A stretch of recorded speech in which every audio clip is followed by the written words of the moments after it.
Hola, muy buenos días. Soy Daniel Soto, estratega jefe de Inversiones Sura. Quiero darles la bienvenida a nuestra visión de mercado septiembre 2021. Esta información estará disponible para ustedes durante este mes, de tal forma de que puedan revisarla nuevamente en caso de que lo requieran. Vamos entonces de lleno a la visión de mercado para este mes, en donde, como siempre, partimos revisando lo que ha pasado con la renta variable en pesos de las principales zonas que nosotros monitoreamos, y donde vemos que continúa el patrón que hemos visto hace un par de meses, en donde los países desarrollados y en general lideran las rentabilidades a nivel global. Estados Unidos en pesos un 33,5%, Europa con un 28,1%, mientras que Japón y emergentes están prácticamente empatados con un retorno de 14%, y el IPSA más atrás con retornos de un 4,8%. Dentro de lo que destaca durante el último mes, durante el mes de agosto, ha sido la rentabilidad de Asia desarrollada, que fue un 14,02%, principalmente Japón, ya vamos a revisar eso. Y dentro de los emergentes, Asia emergente anotó un rendimiento de 7,32%, superando ampliamente a lo que ocurrió principalmente en la DAM, prácticamente la única zona con pérdidas durante el mes, con una caída de 3,2%. Así, desarrollados y emergentes quedan empatados en el mes con prácticamente retornos en torno a un 6%. Recuerden que todo esto está medido en pesos chilenos. ¿Cuál es la estructura para esta edición? Como siempre, bueno, primero vamos a hacer una revisión de algunos datos macroeconómicos y financieros que son relevantes. Luego vemos también algunos indicadores de expectativa. Con esto nos armamos nuestro escenario central, que no es otra cosa que es como nosotros creemos que finalmente se va a desarrollar la actividad económica y las utilidades corporativas de aquí en adelante. Ponderamos los riesgos a este escenario central y así es como formamos nuestro asset allocation.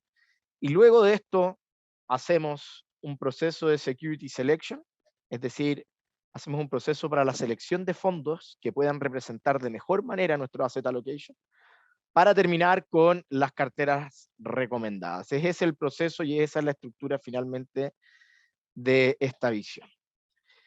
Con respecto a la actividad y a los datos macroeconómicos y financieros, dentro de los más relevantes siempre miramos la producción industrial global, que es el indicador que ustedes están viendo ahora en la pantalla, en donde después de un rebote bastante amplio, debido principalmente a efectos de base comparación por lo que pasó a principios del año 2020 por la pandemia, estamos volviendo a niveles más, entre comillas, normales. Es decir, la economía global claramente se está desacelerando, pero aún con cifras macroeconómicas que son altas en términos absolutos. Este 8,18% es notablemente más alto que a los promedios que teníamos durante 2 años antes que la pandemia, o incluso más, décadas.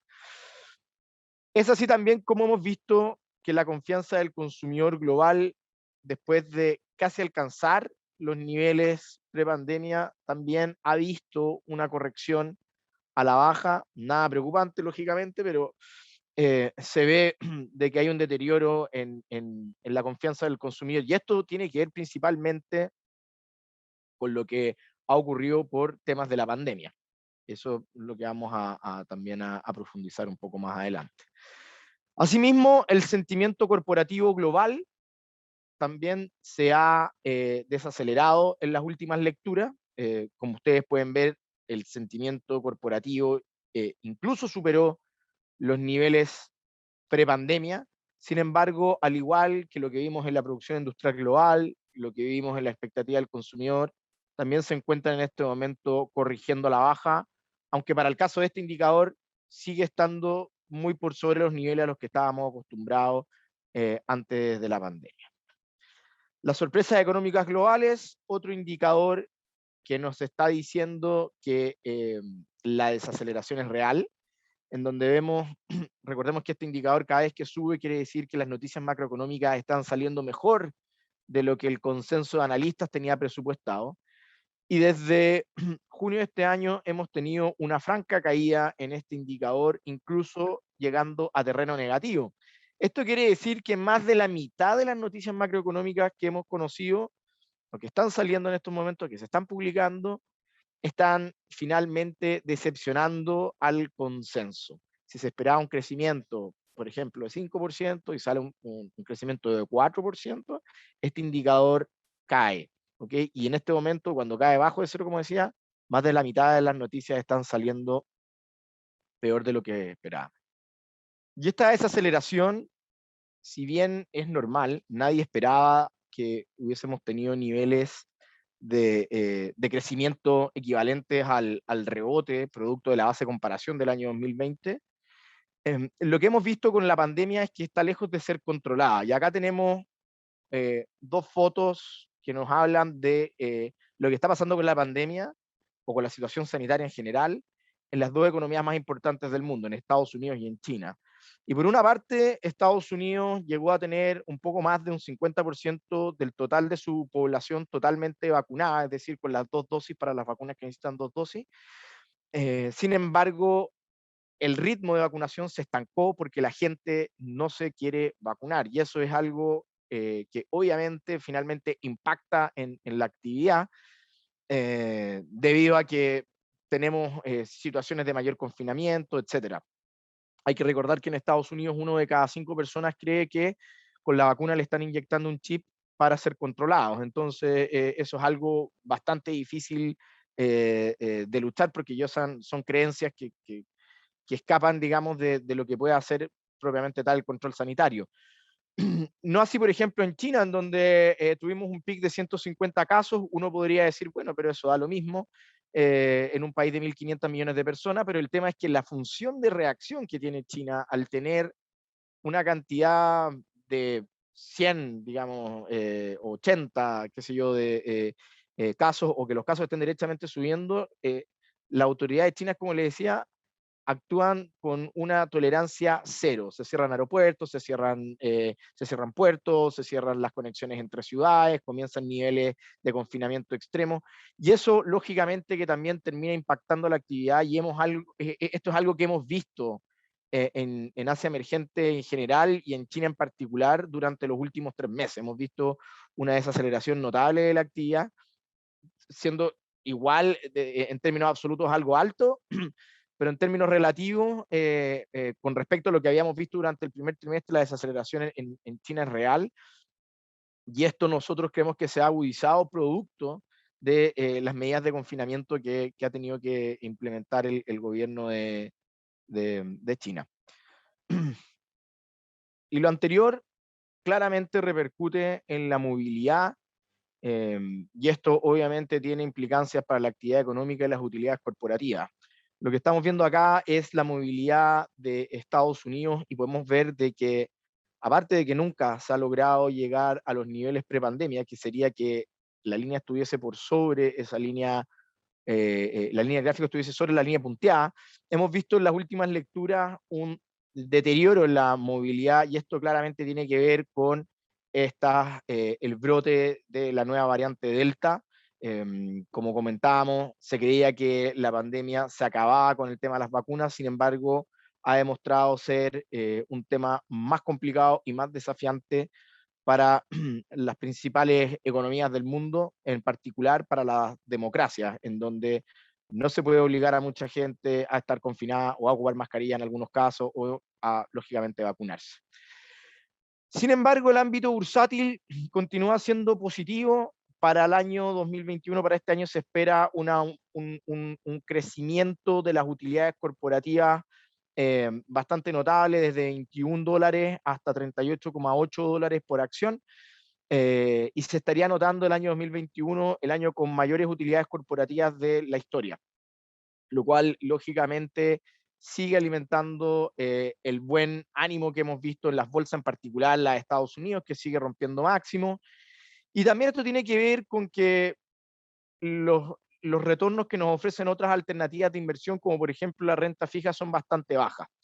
Lo que ustedes están viendo ahí son las tasas reales en Estados Unidos, es decir, la tasa de interés a 10 años menos la inflación implícita, la cual está en un menos 1%. O sea, me gano la inflación menos un 1%. En eso está. Entonces, por lo tanto, como les decía, no hay muchas alternativas aparte de la renta variable. La renta fija está con niveles de tasa bastante bajos, y se espera que de aquí a 3 a 6 meses más las tasas suban, con las implicancias que eso tiene de pérdida de capital para los fondos de renta fija, los bonos y la renta fija en general.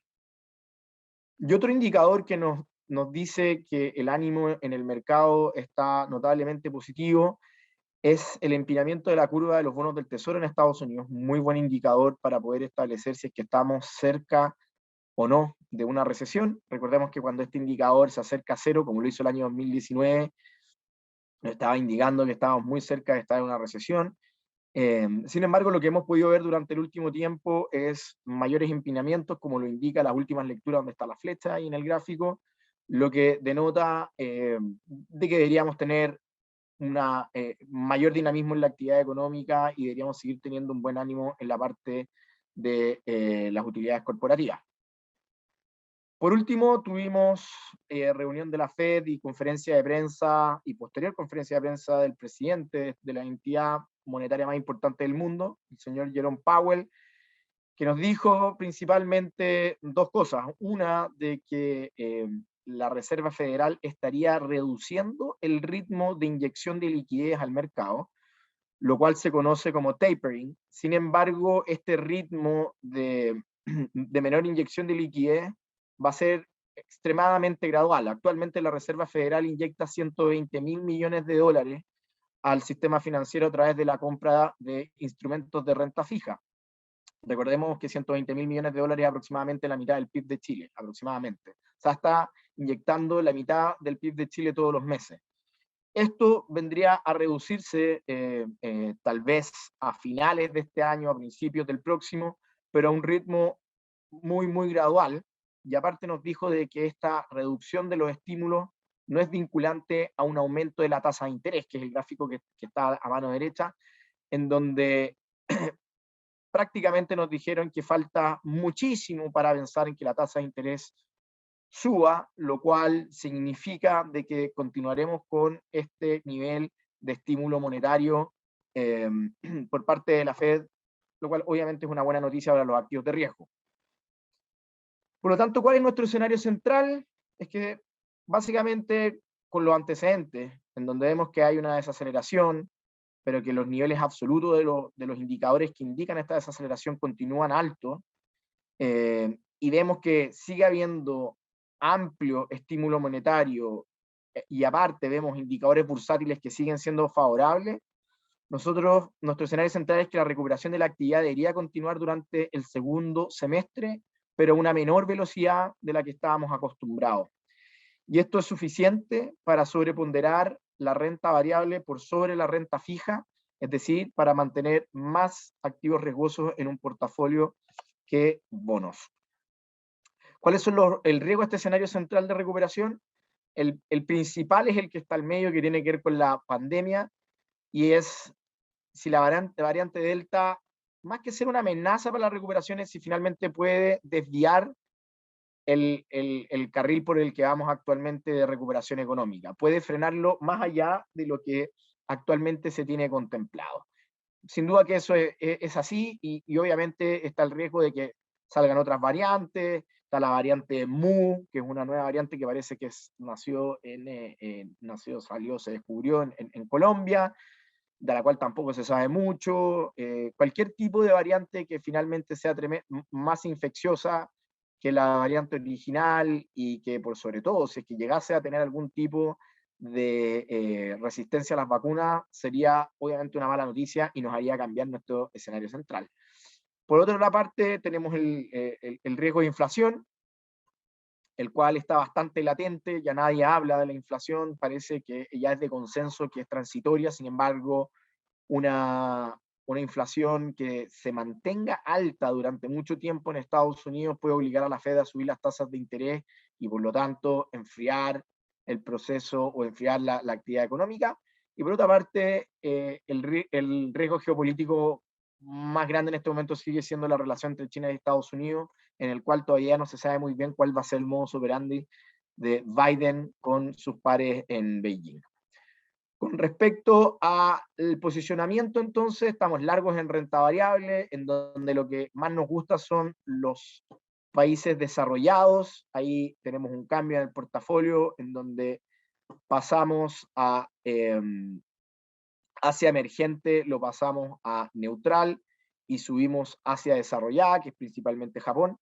Dentro de la renta variable desarrollada, entonces, nos quedan nuestras principales posiciones en Europa desarrollada y Asia desarrollada. Esas son las dos zonas que más nos gustan.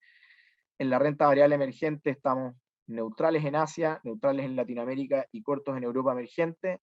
Y la otra zona que nos gusta para la renta variable es el IPSA, que ya vamos a profundizar un poco más en eso. En la renta fija internacional, lo que más nos gusta son los bonos emergentes en dólares, y lo que menos nos gustan son los bonos investment grade y los bonos del Tesoro americano. Entre renta fija internacional y renta fija nacional, seguimos con una preferencia por la renta fija nacional. ¿Por qué nos gusta Europa? Principalmente porque vemos una situación sanitaria que está mucho más controlada que en otras alternativas, como por ejemplo en Estados Unidos. El gráfico que estamos viendo acá es de la movilidad en comercio y recreación en los principales países de la zona euro, donde vemos que Italia, Francia y Alemania ya están con una movilidad que es mayor a los niveles pre-pandemia. España está un poco más atrás, pero la tendencia positiva es clara. Esto se ha logrado principalmente porque los niveles de vacunación que hay en la zona euro y en Europa en general, en Europa desarrollada en general, son en estos momentos mucho mayores que en Estados Unidos. El movimiento antivacuna dentro de la zona euro tiene mucho menos poder de lo que tienen en Estados Unidos, principalmente en los estados republicanos, en donde hay algunas autoridades que incluso niegan la existencia del COVID-19. Por lo tanto, una situación sanitaria mayormente controlada, mayor movilidad y aparte acciones que están más baratas que Estados Unidos, nos hacen tomar una posición favorable en Europa. De aquí a los próximos 3 a 6 meses creemos que es una zona que podría tener retornos por sobre lo que tienen el benchmark global de acciones. Y la otra zona que también estamos sobreponderando, como les había comentado anteriormente, es Japón.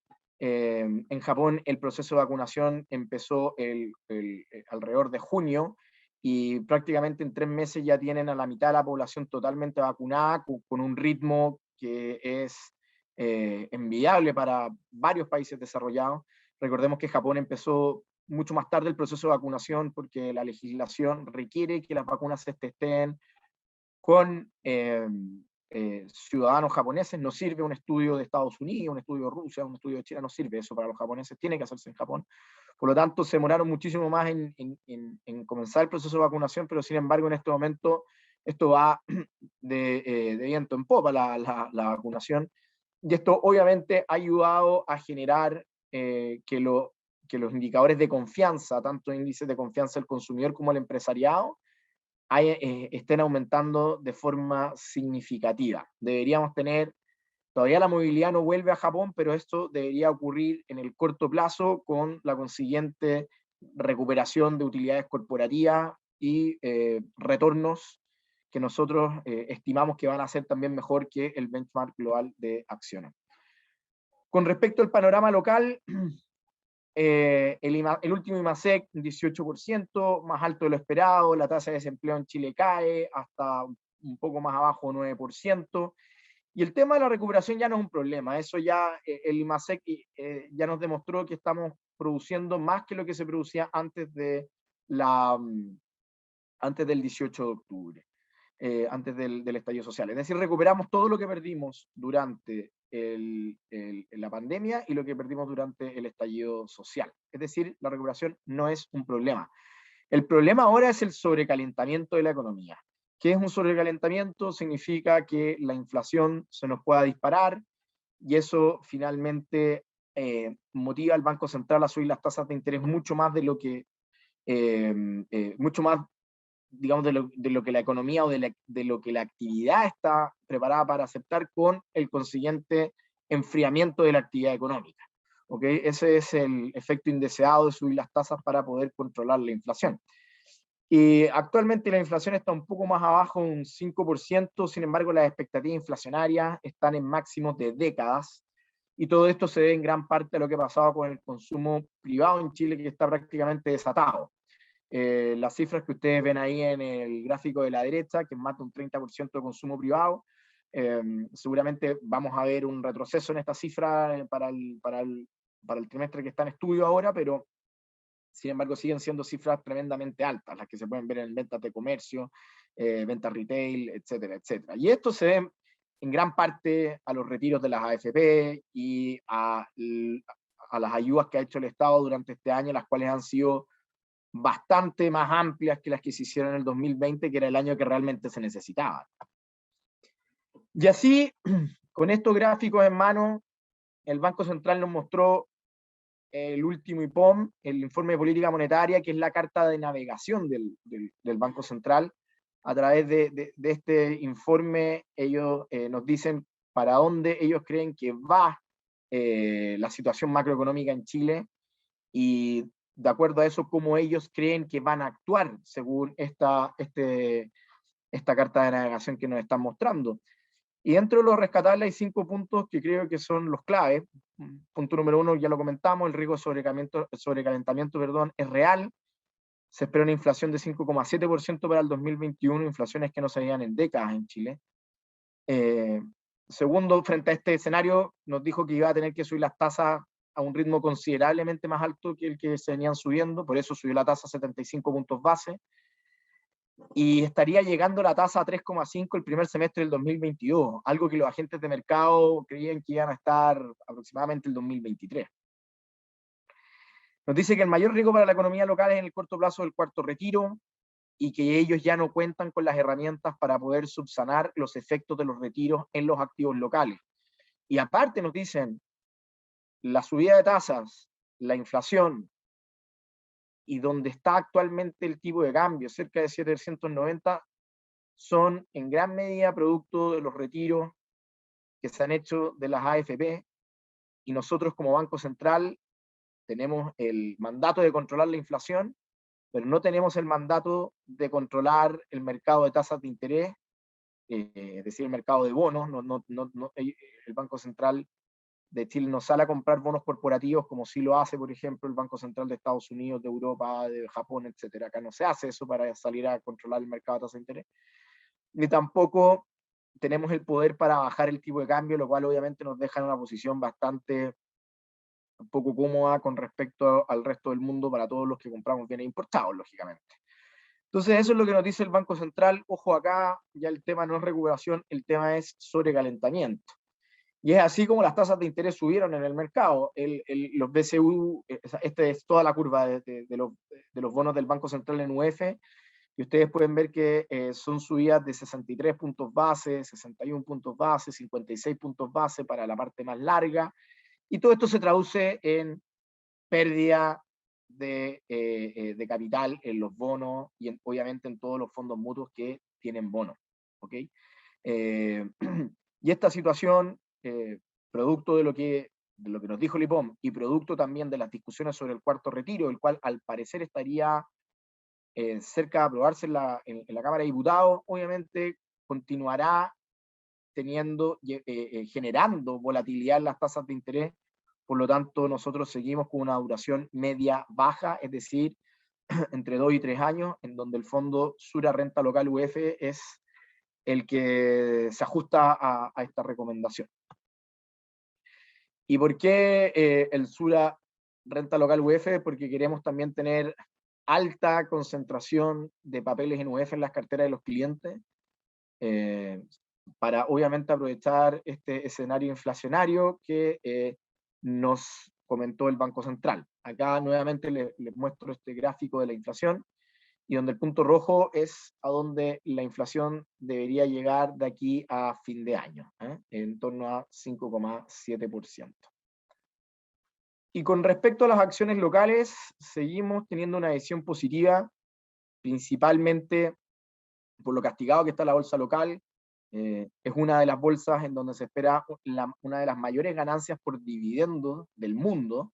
Ustedes pueden ver acá que estamos comparando el dividend yield esperado a 12 meses del IPSA, que es la línea azul, versus a los mercados emergentes, que es la línea gris, y los mercados globales, que vendría siendo la línea verde oscuro. Y vemos que el dividend yield esperado para el IPSA es notoriamente más alto que sus pares globales, y esto es debido al tremendo castigo que tienen las acciones locales. Si bien no encontramos que el escenario local en términos político-económicos es el ideal, sentimos de que, y vemos en los números, básicamente, que el castigo que están teniendo las acciones locales es muy por sobre el escenario político-económico. Acá se está descontando lo peor de lo peor y creemos que ese escenario ya quedó atrás. Y con respecto al tipo de cambio, como lo dijo el presidente del Banco Central, niveles de 780, 790 no conversan con los fundamentales cuantitativos que uno puede encontrar y hacer un modelo, como el que ustedes están viendo acá. La línea más oscura es el tipo de cambio en donde el modelo de 4 factores, que incluye el cobre, el dólar index, los diferenciales de tasas con Estados Unidos, la confianza del consumidor local y el real brasilero, todos estos factores nos dicen que el tipo de cambio debería estar en 731, sin embargo está en 794. Es decir, está mucho más alto debido a este mayor premio por riesgo que están teniendo los activos locales, en parte por la discusión política, en parte también por el tema del cuarto retiro. Nosotros mantenemos nuestro nivel objetivo en torno a 750 y 770, lo cual significa que niveles de 794, 795, para nosotros tiene más sentido una venta que una compra de dólares, debido a que, como les decía, no conversan con los fundamentales. ¿Con qué nos quedamos entonces? Entre renta variable y renta fija, estamos largos en renta variable. En la renta fija nacional hay una preferencia por papeles entre 2 y 3 años, es decir, una duración media-baja. Como les comentaba, el Fondo Sura Renta Local UF es el que se acomoda a esta recomendación. En renta fija internacional estamos largos en papeles emergentes. En el tipo de cambio, lo vemos en un rango entre 7.50 y 7.70. Para nosotros en este momento el dólar está caro, por así decirlo. En emergentes versus desarrollados hay una preferencia por desarrollados, donde nos gusta Europa y Japón. Y en emergentes lo único que en este momento mantenemos sobreponderado en las carteras es Chile. Con esto damos por finalizado nuestra visión de mercado septiembre 2021. Les recordamos que en caso de tener dudas, las canalicen a través de sus asesores o a través de los distintos canales de contacto de Inversiones Sura. Muchas gracias, espero que haya sido de su interés.